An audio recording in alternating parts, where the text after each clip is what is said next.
It's just like I said, you feel free. You're just floating down the trails. The scenery is beautiful. You can kind of just let go of your bike and send it down the trails, yeah. My name is Caitlin Shikazi, and I'm an amateur mountain bike racer. We know that cycling is good for the environment, our health, and society. But are bikes as good for the environment as we think? In cycling industry, they've always been talking about, well, cycling is the green alternative for the car, so we are environmentally friendly. And that is true until you start thinking about all the resources that we're using to make all these bicycles. A lot of the people that are just getting entry into cycling are going to big box store places where it's like a race to the bottom to like turn a profit. An analogy I would use is like, fast fashion. We don't have a problem of making stuff. We have machines that can work 24 hours straight making stuff all day long. If it stays like this, bikes will only get cheaper, the processes will get more automated, it will be so much easier to purchase garbage. Trash is everywhere in this world because of the way our economy has been set up for roughly 200 years. The problem is not the making of the stuff. The problem is how do we dispose of it.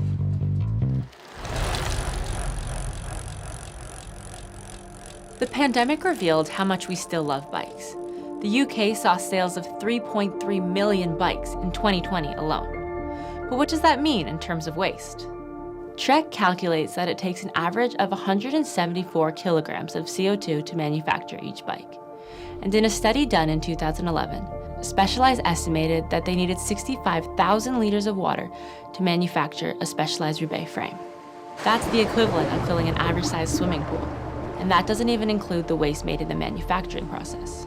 In the manufacturing process, you have reject rates along the line. I think an average reject rate, I hate to say it, is probably close to 5%. If you think about the biggest carbon fiber factories, they're making 20,000 frames a month. Additionally, in the R&D process, you're actually manufacturing frames that you end up needing to break or test in order to make sure that they've met all of the requirements for moving forward into production. So all of these lead to having a lot of semi-finished frames, which can no longer be turned into pretty much anything other than landfill. And what about the other waste once we're done with our bikes? Tires take over 50 to 80 years to decompose in a landfill. Aluminum takes over 250 years. And inner tubes take over 1,000 years. But the reality is, these bikes exist. So what can we do, other than throw them in the landfill? My name's Kevin. I am a full-time employee with Archemy Bikes. We are a non-profit. We rely on monetary or material donation. When people donate bikes to us, if the bike is in good repair, we will fix it up, sell it as a refurbished bike. And then there's the bikes that we also channel into the Pedals for the People program. And those bikes are given away to recipients free of charge. There are hundreds of shops like our community bikes in North America. And while reuse and repair is a great option, it's not always possible. A lot of the lower end bikes, they sometimes have non-industry standards. Visually they might, and functionally they might be doing the same thing, but dimensionally they are like this proprietary dimension that nobody else in the bike industry uses. So when something does break and you're trying to source a part to fix it, you can't. There's just no workaround. It's easier probably to maintain and rebuild a 1980s bike than it is to rebuild a bike from 2017. Even if you break, let's say, a specific seat post for a specific frame. After about 5 years, the replacement parts are no longer available, and the manufacturer no longer is able to supply you with that seat post. Or because it's such a rare piece of equipment, it's going to be quite expensive. And people will then often think, well, you know what? Instead of replacing that seat post for a lot of money, I might as well buy a new bicycle. The worst thing someone can do is to ride this bike forever and not buy a new bike. Manufacturers have set up the system in a way that makes it increasingly difficult to repair our bikes. In fact, some of them even incentivize waste instead of repair. Let's talk about the crash replacement warranty. Let's say you buy yourself your new crazy awesome bike, super light. You went to the top of a mountain, you want to take a picture of your cool bike, and then the wind blew it over and landed on a rock and it cracked the top tube. And you're pissed because you just bought this bike 3 months ago, but it broke, so like in such a dumb way too, right? And then you contact the bike shop and you tell them, yo, I want this warranty. And the bike shop will be like, the bike didn't break by itself, we can't warranty it, but we'll give you a crash replacement. It's a new bike, they'll sell you a new bike at a discount. Maybe with not as much profit, but this made another sale. And then the old bike gets cut in half, so it won't be repaired or won't end up in the road again, and they throw it in the trash. With like a simple repair done by a proper technician, the bike would have been like new again. The business model of a manufacturer is to sell as many bikes, to sell them as fast as possible. What we need to change is to make sure that making profit is no longer dependent on selling as many materials as possible, but that it is possible to make a profit while making sure that materials stay in use for as long as possible.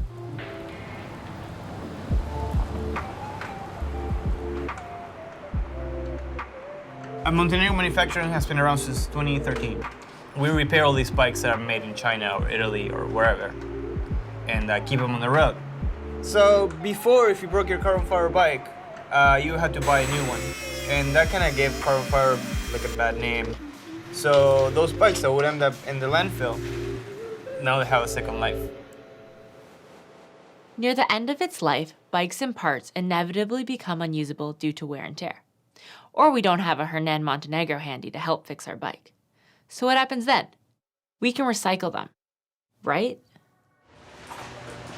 We have like 4 that are maybe salvageable, but like 4 out of, like almost 18 to 20 bikes is not great numbers. So the call for donations is working, it's just not having the desired effect. No, it's like people are not donating the right bikes. Yeah. The wheels, we're trying to separate the steel from the axle, the spokes from the rim. The rim is aluminum typically. Aluminum actually has some value. A lot of the stuff that we help recycle and divert from landfill, we actually still have to pay somebody to come take it away. Recycling is not a cure-all for the environmental problems of industrial society. Not everything we throw out can be recycled. Because it's either contaminated or it's 2 materials bonded together which cannot be separated. Even here in the Netherlands, where we've got a very good system of collecting plastic and then separating plastic and making sure that it comes back to become plastic again.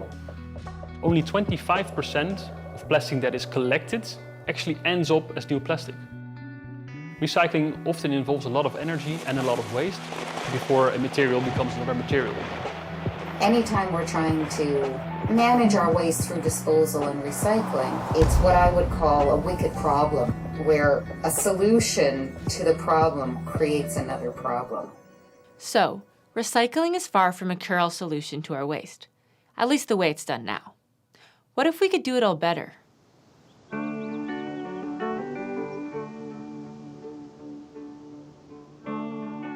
My parents never owned a car, so I was traveling at the front of the back or of one of their bicycles since I was a very young child.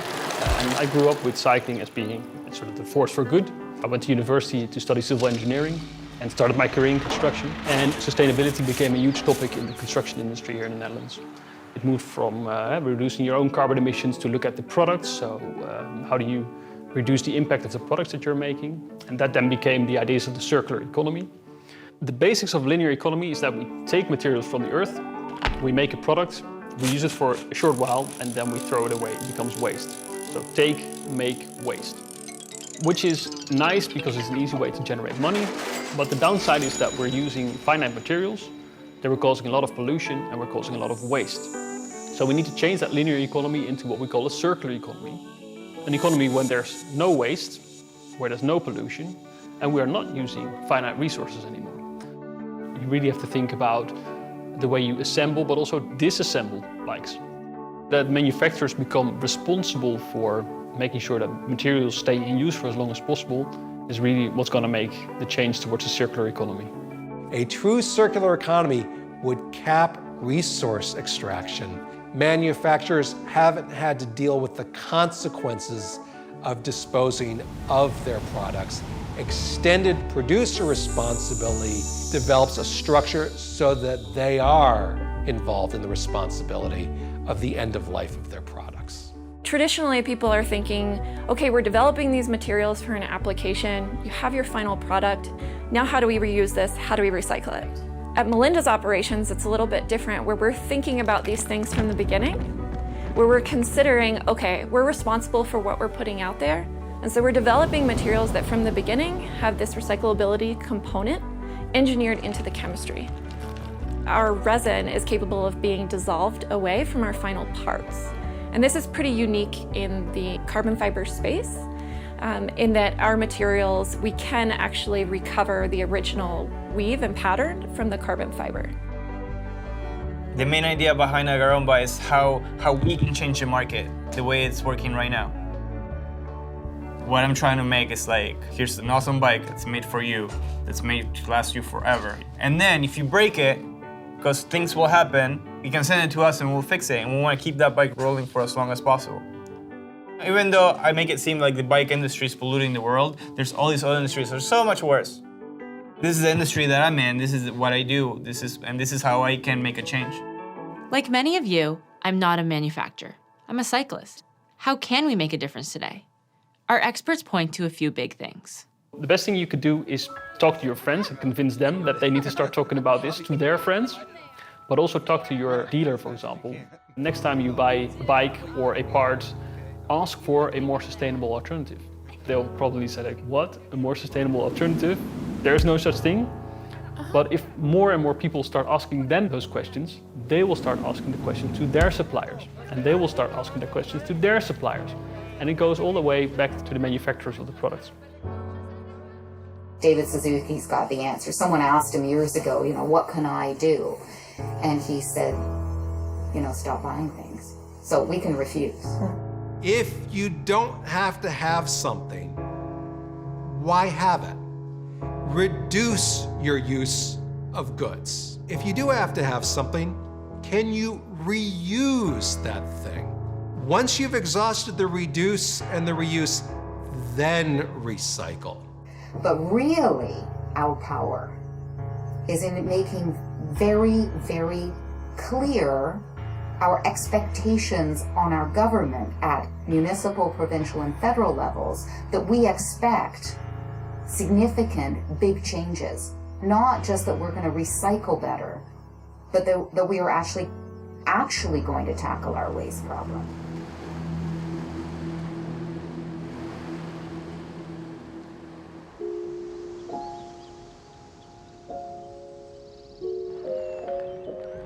My ideal bike, the bikes would no longer be made from the finite resources, but they would be made from reused or recycled parts, or, more ideal, bio-based parts.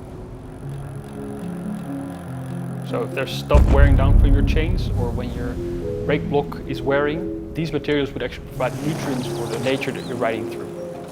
In, say, 2050, we would be able to dig a hole in your garden.